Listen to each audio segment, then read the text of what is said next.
It was the kind of moment that seems to write itself into history, not for its impact on policy or global diplomacy, but for the strange comedy that often accompanies powerful people doing mundane things.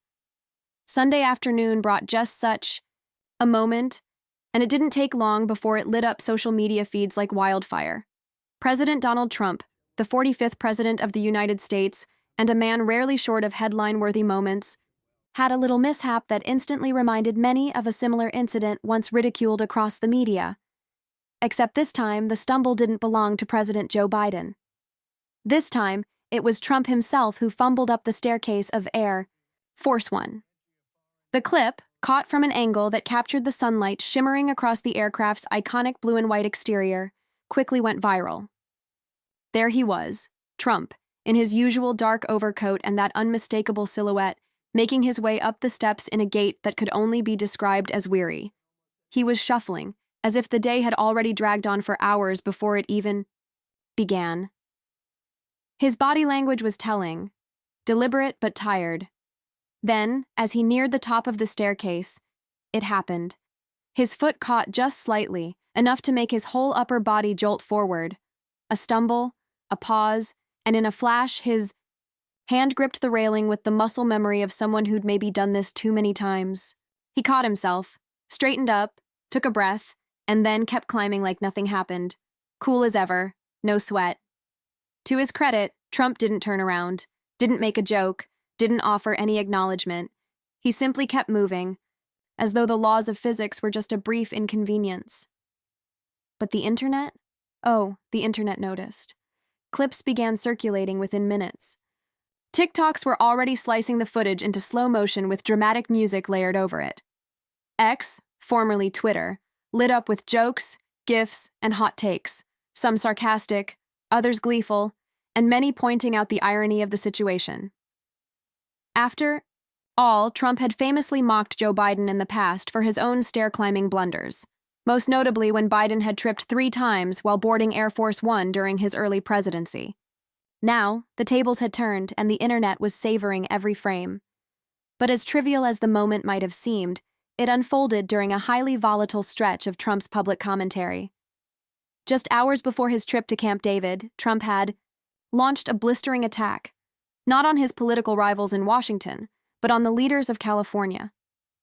He took direct aim at Governor Gavin Newsom and Los Angeles Mayor Karen Bass, accusing them of total leadership failure in response to escalating chaos in the streets following a series of controversial immigration and customs enforcement ICE raids across Los Angeles County. In one of his characteristically pointed Truth Social posts, Trump didn't mince words. "They've completely lost control of their cities," he wrote. "Total leadership failure. Newsom and Bass are letting our streets become war zones. They protect illegals and leave Americans to suffer. It's shameful." His post hit a nerve, both among his supporters and his critics. Tensions were already sky-high following the ICE raids, which were carried out with little public warning. Dozens of agents stormed residential neighborhoods, detaining undocumented immigrants and triggering immediate protests in the streets. What started as a scattered, uncoordinated outcry quickly snowballed into 2 nights of intense unrest. Photographs began emerging from the front lines of the demonstrations.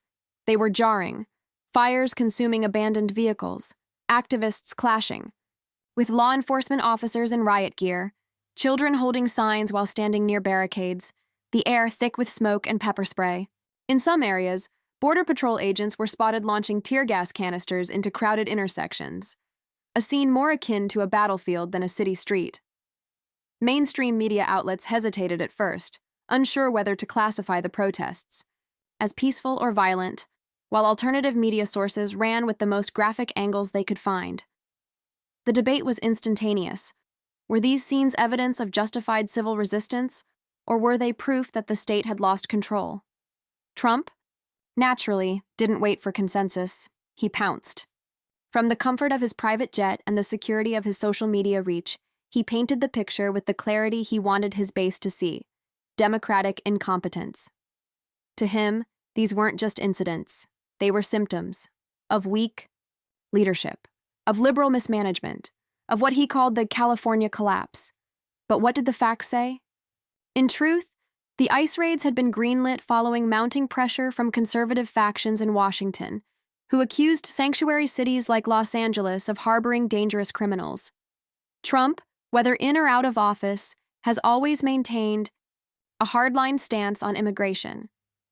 To many in his orbit, this was a return to form, Trump flexing his familiar muscles, using crisis as a platform to reaffirm old campaign promises. The wall may not have been completed, but the rhetoric? That was still intact. On the ground, though, the story was far messier.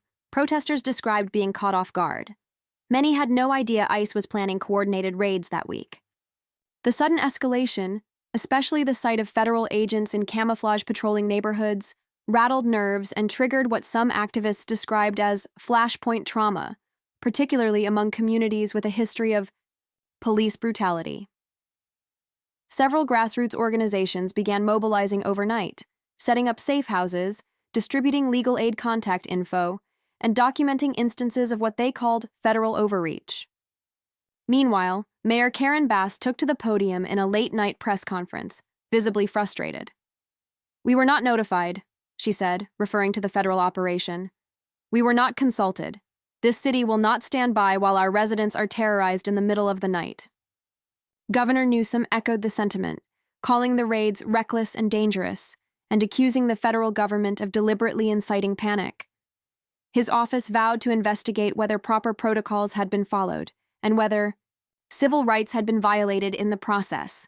But for Trump, it was a political gift, a fresh headline to wrap his narrative around. He spent the next 48 hours firing off more posts, calling for Bass to resign, mocking Newsom's hairstyle, and warning that other sanctuary cities were next. As the national spotlight intensified, the stair stumble, which might have been a headline on its own for a slower news week, became a footnote to a much broader spectacle. Yet, in a strange way, the two moments became symbolically intertwined.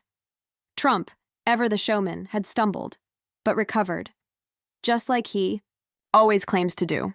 His followers saw the trip as almost poetic, a physical metaphor for the man himself. He may falter, he may misstep, but he doesn't fall. His critics, however, saw something different. They saw a man past his prime, still clinging to the podium, still lashing out, still spinning spectacle from chaos, but more isolated than ever. In many ways, it was classic Trump. The stumble up the stairs, the firestorm of criticism, the doubling down, the pivot back to California. It was as if no time had passed since his presidency, just the same rhythm, the same strategy. Generate controversy, dominate the media cycle, deflect weakness by pointing fingers elsewhere. And as helicopters hovered above the burning intersections of Los Angeles and families packed their bags in fear of more ICE activity, the juxtaposition was jarring. A man in a tailored coat flying to Camp David, cracking jokes and tossing blame, while the streets below him pulsed with fury and fear. The question now is, how long can this strategy keep working? With an election on the horizon and the Republican Party still deeply divided over its future leadership, Trump's ability to command attention remains unmatched. Even his smallest missteps, quite literally in this case, can spark nationwide conversation. But whether those moments translate into momentum is another story.